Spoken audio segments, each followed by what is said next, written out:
Es gibt im Moment sehr viele KI, Tools für Bilder und Videos. Viele davon wirken auf den ersten Blick spannend, sind aber gar nicht so leicht einzuordnen, vor allem auf Deutsch. In diesem Video erkläre ich ganz ruhig, was VideoExpress eigentlich ist, wofür es gedacht ist und wofür eher nicht. Viele Videos zu VideoExpress sind auf Englisch, selbst dann, wenn irgendwo Deutsch dabei steht. Das sorgt bei vielen für Unsicherheit oder Frust, weil man nicht genau weiß, kann ich das wirklich nutzen oder nicht. Genau deshalb möchte ich hier erst einmal einordnen, was VideoExpress eigentlich leistet und was man realistisch erwarten kann. VideoExpress ist kein Spielzeug und auch kein Zauberknopf für perfekte Videos. Es ist ein Werkzeug, mit dem man KI-Videos erstellen kann, ohne tief in Technik oder Programmierung einzusteigen. Wichtig ist dabei, es geht nicht um Schnelligkeit um jeden Preis, sondern um Struktur, Verständnis und einen nachvollziehbaren Arbeitsablauf. VideoExpress kann sinnvoll sein für Menschen, die Inhalte erklären oder darstellen möchten. Zum Beispiel Wissen, Anleitungen, Präsentationen, einfache Videoformate vor allem für alle, die lieber ruhig arbeiten und sich nicht ständig in neue Tools einarbeiten wollen. VideoExpress ist kein Tool, bei dem man auf einen Knopf drückt und sofort ein perfektes Kinovideo bekommt. Wenn man sich aber einarbeitet und versteht, wie das Tool funktioniert, lassen sich damit sehr hochwertige und auch stimmungsvolle Videos erstellen. Wer allerdings eine reine Ein-Klick-Lösung sucht, bei der alles automatisch passiert, für den gibt es andere Programme. Diese ordne ich in späteren Videos gern ein. In den nächsten Videos zeige ich, wie sich VideoExpress von anderen KI-Tools unterscheidet, wie ich selbst damit arbeite und worauf man achten sollte, bevor man sich entscheidet. Heute ging es mir erst einmal um das Grundverständnis.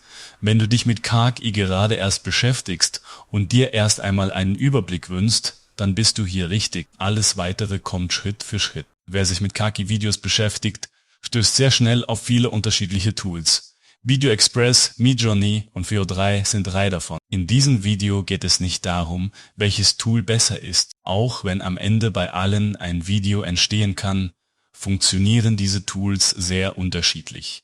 Genau deshalb entstehen oft falsche Erwartungen. VideoExpress arbeitet strukturiert. Ich kann mir Schritt für Schritt etwas aufbauen, ausprobieren, verwerfen und neu ansetzen, ohne jedes Mal neu überlegen zu müssen, ob mich das gerade wieder etwas kostet. Midjourney ist sehr kreativ, aber stark vom Prompt abhängig. Man probiert viel aus und jede Runde ist Teil des jeweiligen Abo-Modells. Veo 3 ist visuell sehr stark, erfordert aber ebenfalls klare Vorgaben und ein bewusstes Arbeiten, weil jede Erstellung Teil des laufenden Modells ist. Das Nordlicht-Video ist komplett mit VideoExpress entstanden. Es zeigt gut, dass mit VideoExpress auch sehr stimmungsvolle Ergebnisse möglich sind, wenn man versteht, wie man das Tool einsetzt. Der Vorteil für mich war dabei, ich konnte so lange probieren, bis es für mich gepasst hat, ohne bei jedem Schritt neu abzuwägen. Ein Punkt, der in vielen Vergleichen fehlt, ist die Frage, wie arbeitet man eigentlich langfristig mit so einem Tool? Bei VideoExpress zahle ich einmal und kann ausprobieren, lernen und verwerfen, so oft ich möchte. Bei anderen Tools überlegt man oft bei jedem Versuch, mache ich das jetzt noch einmal oder lasse ich es?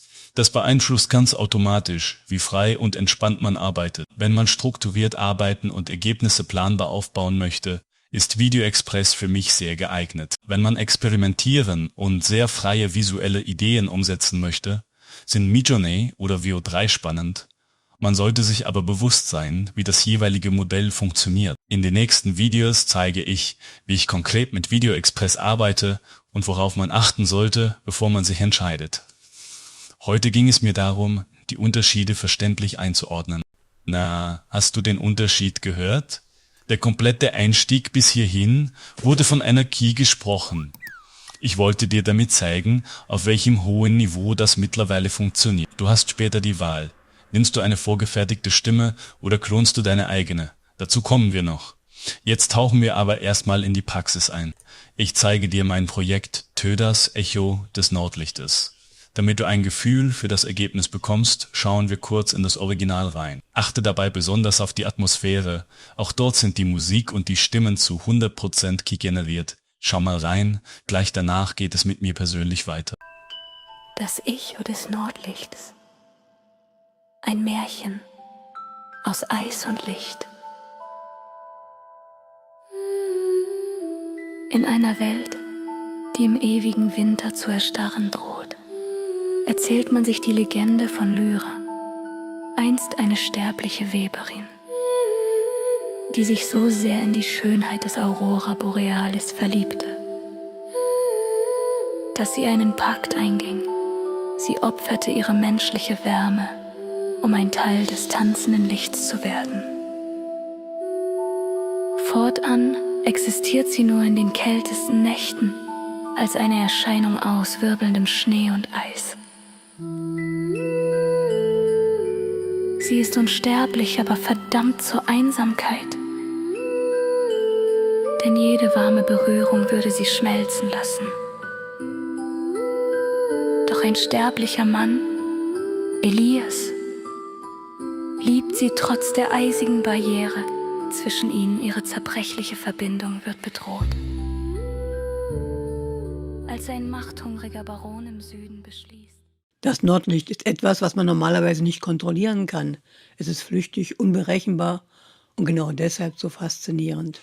Meine Frage war, kann man so Stimmung mit künstlicher Intelligenz glaubwürdig erschaffen? Am Anfang stand kein Video, sondern ein einziges Bild. Ein Bild, das die Richtung vorgibt und die Stimmung trägt. So wie du das hier siehst. Doch bevor die Bilder überhaupt entstehen können, musst du deine Geschichte, deine Idee komplett im Kopf dir zusammenschreiben, ja, überlegen genau jeden einzelnen Schritt, was du überhaupt wiedergeben willst. Also du musst dir deine Geschichte, dein Märchen, dein Video komplett mal auf Papier zusammenschreiben und daraus dann nachher einzelne Bildideen entwickeln. So habe ich jetzt hier auch angefangen. Also erstmal ein Skript entwickelt und das Ganze dann nachher umgesetzt in einzelne Fotos. Am Anfang war nicht alles gleich perfekt. Es sind kleine Schritte, die du gehen musst. Immer einzelne Videoclips, die du erstellst, anschaust und optimierst. Ja, und damit der nachher ein komplettes Video entstehen konnte überhaupt, habe ich immer wieder die letzten Clip, die letzte Frame vom Bild genommen und habe das wieder am Anfang fürs neue Video genutzt. Ja, Nordlicht war für mich der Anfang mit einem Musikvideo, eine Musikgeschichte. Es folgten noch weitere Projekte, Ideen, die du hier auch mal ganz kurz schauen kannst, bevor wir dann nachher im Nordlicht wieder weitermachen. Ja, und träumen wir nicht alle, wie Batman durch die Luft zu fliegen? Das kannst du hier auch verwirklichen. Mit deinem Gesicht alles. Auch das zeige ich dir noch Schritt für Schritt, wie das funktioniert. Bist du der nächste Täter, der auf der Flucht ist und du verfolgt wirst mit einem Hubschrauber, großen Polizeieinsatz auslöst? Ja, auch das geht wunderbar einfach. Ich zeige dir das Ganze, wie das funktioniert, aber jetzt erstmal machen wir gleich mal noch mit dem Nordlicht weiter. Nur ein kleiner Vorgeschmack, was alles noch kommt. Doch jetzt mit Nordlicht weiter. Wenn es nicht gleich perfekt war, das ist es nicht, dann nicht alles wegschmeißen und komplett neu anfangen, sondern an dieser Szene weiter feilen, weiter ausbauen und so lange optimieren, bis es entsprechend passt. Also du machst dir deine Bilder entsprechend passend. Was ich dir damit sagen möchte, dass nicht KI die Herrschaft über dich übernimmt, sondern du bestimmst KI, wo der Weg hingeht. Und jetzt kommen wir zur Praxis. Ich habe für dieses Projekt verschiedene Programme benötigt, eins für Bilder, eins für die Bewegung und eins für den Schnitt. Das sind erstmal für die Videoerstellung die Grundprogramme, die du brauchst. Die Programme, die ich benutzt habe, verlinke ich dir unten in der Videobeschreibung. Doch ein Musikvideo, ein Märchen braucht, wie es das Wort Musik schon sagt, auch Musik im Hintergrund. Und diesen Punkt, den schauen wir uns aber im nächsten Video dann genauer an. Hier schon mal vorab die ersten Schritte, wie ich vorgegangen bin bei der Bilderstellung. Also du brauchst jetzt eine Bildbeschreibung. Dann habe ich mir hier einen Prompt erstellt, wie ich das Bild haben möchte. Bin auf die Qualität hochgegangen. Hier habe ich entsprechend nachher die Größe eingestellt. Und ich kann auswählen, auch wie viele Bilder ich mir gleich erzeugen lassen möchte. Und dann gehe ich auf Create. Und jetzt wird im Hintergrund werden Bilder erzeugt. Du siehst, hier habe ich meine Bilder schon, die ich für den Fliegen erstellt hatte. Und wie ich dann nachher die Gesichter das entsprechend noch anpasse, das zeige ich dir dann nachher auch noch. Dann machen wir direkt mal hier weiter. Also ich hatte gesagt, wir brauchen einen Prompt und das ist dann für eine Grafik. Und den habe ich mir jetzt hier erzeugt. Und den gebe ich jetzt ein und lasse mir jetzt erstmal das Bild davon erzeugen. Wenn mir dieses Bild jetzt so gefällt, also ich wollte eine fliegende Frau haben, dann könnte ich das so direkt nehmen. Oder ich könnte auch sagen: „Ach, ich will eigentlich mehr so 3D oder so 'n Komik oder so was machen.“ Dann könnte ich auch in diese Richtung 'n Video erzeugen, also 'n Bild erzeugen lassen. Also, du siehst, du hast da die verschiedensten Möglichkeiten. Also, ob du jetzt einfach ganz normal eine Frau fliegen lässt oder du lässt jetzt hier so 'ne 3D-Grafik oder 2D oder s das ist jetzt mal ganz egal. Bleiben wir vielleicht mal bei diesem Bild und jetzt gebe ich hier 'nen Prompt ein und zwar: Ich möchte, dass es jetzt durch die Gegend fliegt. Deshalb die entsprechenden Prompt eingegeben. Jetzt kann ich auch noch hier angehen, ob das 'n längeres Video sein soll. Ich könnte vielleicht sogar noch singen und sprechen lassen, aber das lassen wir jetzt einfach mal und jetzt kreieren wir daraus 'n Video. So, wir hatten ja grad das Video erstellen lassen. Jetzt können wir in My Library gehen und da haben wir jetzt hier meine Videos und da sehe ich jetzt hier, wie das Video entsprechend gerendert wird. So, das Video ist jetzt fertig und jetzt kann ich hier auf Play klicken und kann mir hier das Video entsprechend ansehen. Und du siehst jetzt hier, in diesem Fall rennt sie jetzt hier durch die Gegend. Ich hatte jetzt 'n Begriff gegeben, dass sie schnell rennen soll. Ich könnte genauso jetzt den Begriff ändern, dass sie fliegen soll. So, und dafür gehe ich jetzt mal in Redesign rein, weil ich muss das nicht alles wieder von Anfang an neu erstellen, sondern ich nehme jetzt hier diesen Befehl raus, trage meinen neuen Prompt ein und lasse das neu erzeugen. Ja, und solange das jetzt rendert, können wir uns mal kurz andere Beispiele anschauen. Schau, da habe ich also 'n Foto, 'n Bild, 'ne Aquarellmalzeichnung und lasse die da entsprechend jetzt tanzen. Oder hier auch im Hochkant, also vom Format her ist egal, ob du breit oder hoch brauchst, alles möglich. Oder auch hier mal so für Kinder so Videos, also oder auch diese Art von Videos, auch sehr beliebt inzwischen. Ja, und hier war ich auf die Idee gekommen, mich selber mal fliegen zu lassen oder so in der Art entsprechend. Ich hätte das Gesicht noch besser machen können. So, jetzt schauen wir uns das an. Das ist also jetzt das Video, was erstellt worden ist, nachdem ich noch mal den Befehl geändert hatte. Also, du siehst, es ist ganz einfach, kannst du das wirklich entsprechend umsetzen. Oder jetzt hier noch das letzte Beispiel, da habe ich denen gesagt, so nach dem Fliegen soll sie dann aufsetzen und soll dann davonrennen. Das sind alles so Befehle, die du entsprechend nachher eingibst und daraus werden die Videos dann generiert. Ich denke, dass diese Beispiele dir mal zeigen, wie leistungsstark Video Express wirklich ist. So, jetzt habe ich mir doch überlegt, dass ich dir vielleicht doch mal zeige, wie ich aus 'm bestehenden Video oder in ein bestehendes Video doch mal noch Ton reinbringen kann. Ich schaue mal, ich hatte eigentlich ja schon mal jemanden, den ich eigentlich so ganz gut zu verwenden könnte. Also, ich will jetzt nicht alles erst wieder neu erzeugen. Du siehst, ich habe schon ganz viel gemacht. Da ich denke, der passt mal ganz gut. Machen wir mal Play und jetzt gehe ich auf Redesign. So, dann sage ich, er soll singen. Also, auf dem Bildschirm jetzt sehr schlecht ist. Hier unten habe ich den Knopf Create Video, weil von da aus geht er nämlich jetzt in die Sprache. Hier könnte ich jetzt Text eingeben, entsprechend die Sprache auswählen oder ich kann hier direkt nachher sprechen, aufnehmen. Aber ich habe jetzt mal Audiodateien und jetzt suche ich hier mal 'ne Audiodatei aus. Ja, nehmen wir das. Einfach das war von heute. Also, ich wähle das da an, dann schließe ich das. Hier kann ich es mal ganz kurz hören. Es gibt im Moment sehr viele Key-Tools für Bilder und Videos. So, dann schließe ich das. Jetzt klicke ich auf Create Video. Hier unten drunter, das kannst du jetzt momentan nicht sehen, weil ich 'n Bildschirmausschnitt so gewählt habe, steht, dass das Video erzeugt wird. Also kann ich jetzt hier wieder schließen. So, ich habe meine Library mal wieder aufgemacht und schaue mir jetzt hier die ganzen Fortschritt an. So, das Video ist fertig und dann schauen wir es uns gleich mal an. So, dann werden wir es uns mal anhören. Es gibt im Moment sehr viele Key-Tools für Bilder und Videos. Viele davon wirken auf den ersten Blick spannend, sind aber gar nicht so leicht einzuordnen, vor allem auf Deutsch. In diesem Video erkläre ich ganz ruhig, was Video Express eigentlich ist, wofür es gedacht ist und wofür eher nicht. Ja, du hast jetzt einen Eindruck bekommen, wie gut oder wie schlecht KI in der Stimmenverarbeitung ist. Vielleicht bin ich zu kritisch, ich sehe immer noch Unterschiede und sage immer noch, es ist noch nicht ganz perfekt.